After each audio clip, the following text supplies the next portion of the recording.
In the hospital the stay was very long, but now I'm recovering. In this hospital the door to my room was often open during the day. And across the hallway there was another door that was often closed. I have to talk about the person who was there in another room. Then there was this death on a day like any other. Whiteness, disheveled hair, thinness of the body. When no one is alive in the other room, it's the first night. But to speak of sleep would be to lie, because it is a question of death. Me, back here, I can no longer listen to the demo that had been recorded before.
In the hospital the stay was very long, but now I'm recovering. At home I breathe hard, I tremble a little, I see blurry, I look around me. And despite all my minutes of silence I stand up thanks to what I experienced. In this hospital the door to my room was often open during the day. And across the hallway there was another door that was often closed. I have to talk about the person who was there in another room. Then there was this death on a day like any other. Whiteness, disheveled hair, thinness of the body. When no one is alive in the other room, it's the first night. But to speak of sleep would be to lie, because it is a question of death. Me, back here, I can no longer listen to the demo that had been recorded before.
Well, you remember me, but how really? My parents were not Canadian and I don't speak English very well. However, I must talk about doctors who often do not find the disease. When death approaches, these doctors rarely have the courage to announce the end. Only a chief of service should have the courage of a nurse. The other caregivers are amazing because of their indifference. Feeling is absolutely not a medical skill. Doctors don't tell the truth neither with masks nor with silences. It seems to them that it's better than to talk about suffering. For this reason I don't like doctors very much despite their own weakness. But the incurable patient is not fooled, and he hums a tune to them out of pity. Me, I'm a musician almost cured, but it's not a victory.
I know who you are.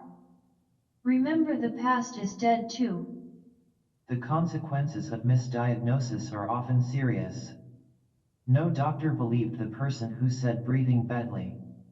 But no regrets, because unnecessary care would have caused more suffering. Doctors love paradoxes, they give deadly cures. For them death is the disease they will never cure. Few patients resist the useless efforts of medicine. When a refusal of treatment takes place, the doctors are not happy. They are afraid despite their years of study and their hazing. It is not enough for them to improve life and not to avoid death in vain. A trip to the sea is better than a tube in the throat, to die at home too. But the thugs don't change. Their science will save their silent world.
You are alive, but you seem to no longer know it.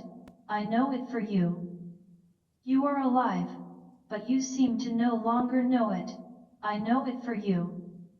You are alive, but you seem to no longer know it. I know it for you. I'm remembering that sick face.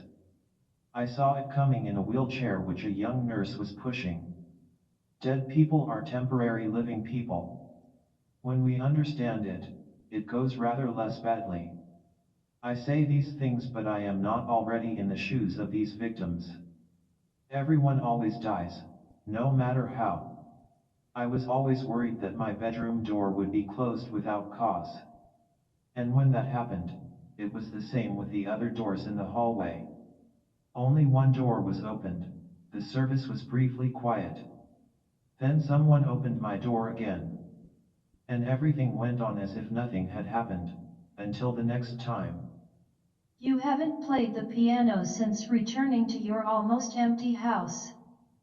The room where the patient is alone, is for this one who don't have for long to live. And this patient rarely asks for the television to be turned on, he needs silence. Yet among people who are boring in a hospital room, physical therapist is among the most amazing.